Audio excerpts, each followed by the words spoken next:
नमस्कार मित्रांनो, आज आहे शुक्रवार. चाललो आहे ठाण्यावरून त्र्यंबकेश्वरला. 7:10 झालेले. मी कॅडबरी जंक्शनच्या तिकडे पोहोचलो. आता संध्याकाळ झाल्यामुळं माहीत नाही व्हिडिओ कसा येईल.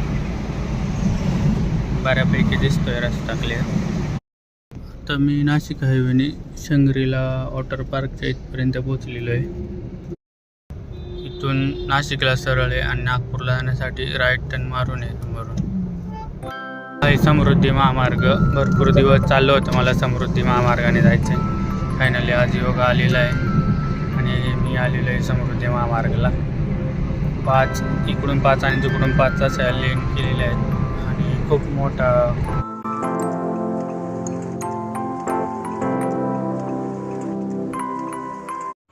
मुंबईवरून शिर्डी, नाशिक किंवा आपल्याला सरळ नागपूर, अकोला त्या साईडला जायचं असेल तर आपण ह्या समृद्धी महामार्गाचा वापर करू शकतो. खूप छान असा महामार्ग आहे.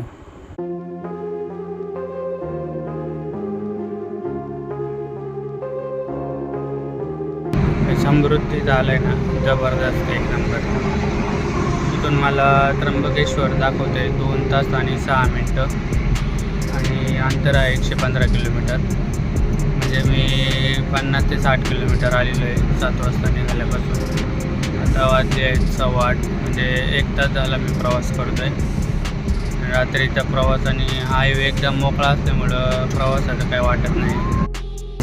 इथून लेफ्ट साईडला 2 किलोमीटर शहापूर आहे आणि आता समोरच आता बोगदा लागणार आहे पुढे जाऊन. रेंज रोवर गेलेली 120च्या स्पीडने आणि आता मी बोगद्यात एंट्री मारलेली. बोगदा पण मस्त एकदम लाईट वेट लावून व्यवस्थित. पुण्याला पण असाच मिसिंग लिंक झालेला आहे.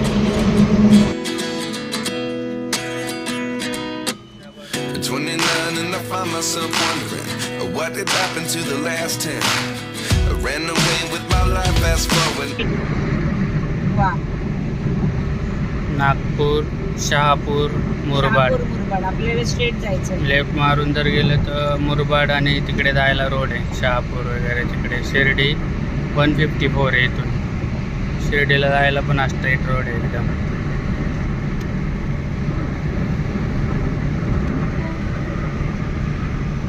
आम्ही स्पीड लिमिटच ठेवलं आहे. जास्त गाडी पळवायची नाही रात्रीच्या वेळेस.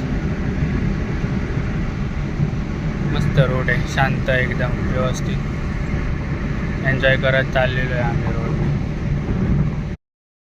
आता मी समृद्धी महामार्गाने आणि इथून इगतपुरी आहे 42 किलोमीटर. शहापूर मागे गेलेलं आहे आणि इगतपुरीपासून बहुतेक लेफ्ट टर्न मारून जायचं आहे मला. त्र्यंबकेश्वरसाठी आतमधून दुसरा रूट आहे. तो 15 किलोमीटरचा शॉर्टकट आहे. तो थोडासा सिंगल रूट आहे पण चांगला आहे.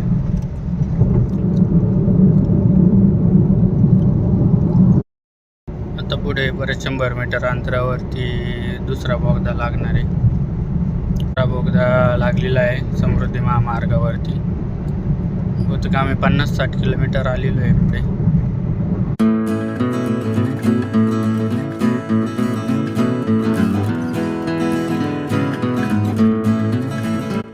आम्ही समृद्धीलाच आहे अजून आणि आता परत एक पुढे तिसरा टनल आलेला आहे आणि अंतर मला बाकी 74 किलोमीटर. म्हणजे अर्धा अंतर कापलेलं आहे. समृद्धी असल्यामुळं भरपूर प्रवास सुखाचा झालेला आहे. आता परत तिसरा टनेल आलेला आहे. ते टनेलमध्ये लाईट वेट एकदम जबरदस्त केलेलं आहे आणि साईडला त्यांनी छत्रपतींचं पेंटिंग केलेलं होतं.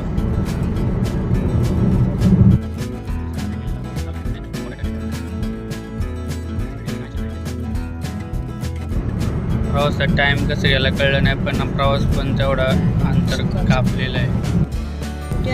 क्रॉस केलेलं आहे. टनल क्रॉस करून पुढे आलेलं आहे. इथून इगतपुरी 25 किलोमीटर आहे वाटतं. तिथून आम्हाला लेफ्ट टर्न मारून पुढे जायचं. संभाजीनगर 220 आणि नागपूर 643 किलोमीटर आहे. आणि पुढे रस्ता दोन्ही बाजूने लाइटिंग वगैरे लावलेली आहे.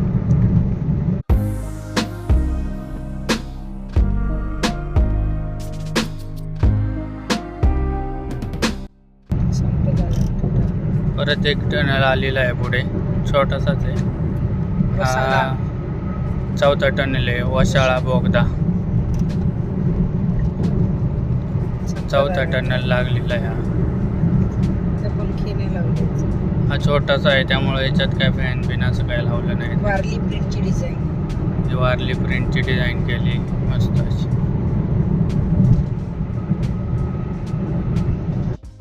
समृद्धी महामार्गावरती हा 5वा बोगदा लागलेला आहे.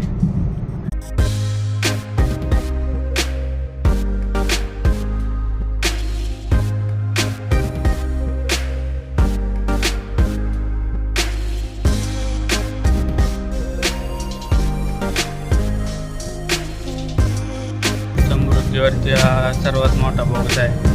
मगाशी चालू झाला, अजून संपलेला नाही. मी मध्ये शूट नाही केलं, पण बहुतेक हा 5 ते 6 किलोमीटरचा बोगदा असेल. अजून पण एंड दिसत नाही. पूर्ण असा फिरून आहे. मला वाटते कसारा माहीत नाही पुढे की मागे. इगतपुरी आता येईल. कसारा गेला असेल बहुतेक हा कसारा घाटातला बोगदा आहे, त्यामुळे हा खूप मोठा बोगदा आहे. आणि मी डायरेक्ट इगतपुरीला बाहेर निघणार आहे. आणि राईट साईडला गोटी सिन्नरला जातो आणि लेफ्ट मारून जात होतो. आम्ही तिकडून जाणार आहे त्र्यंबकेश्वर साईडला.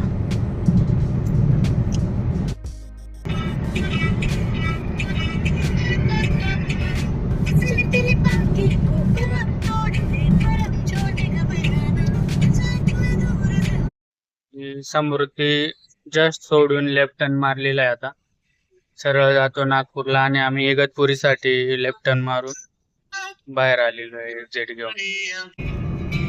आता पुढे टोल आलेला आहे पुढे. आणि आता पुढे जाऊन आपल्याला जुना Mumbai Agra highway, old Mumbai Agra highway आता लागणार आहे. आता तिथून आपल्याला राईट घेऊन सरळ पुढे जायचं आहे.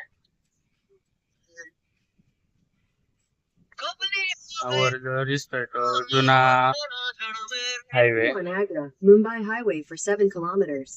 Mumbai Agra old highway. आणि आता 7 किलोमीटर पुढे जाऊन आपल्याला परत लेफ्ट मारून आतमधून त्र्यंबकेश्वर साठी या रोडने एक्झिट घ्यायची. आता आपण मेन हायवेला इथून कनेक्ट होणार आहे.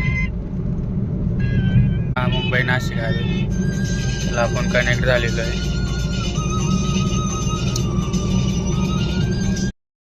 याचबरोबर मुंबई ते नागपूर समृद्धी महामार्गाचा व्हिडिओ इथे संपलेला आहे. तुम्हाला हा व्हिडिओ कसा वाटला कमेंट करून सांगा. आणि काय याच्यामध्ये अजून समृद्धीबद्दल माहिती असेल ते पण सांगा. तर आपण भेटूया पुन्हा नवीन व्हिडिओमध्ये. तोपर्यंत बाय बाय. पोचलो आहे घोटीच्या टोल प्लाझावरती. आणि इथे किती रुपये टोल आहे माहीत नाही, तर मेसेज येईलच.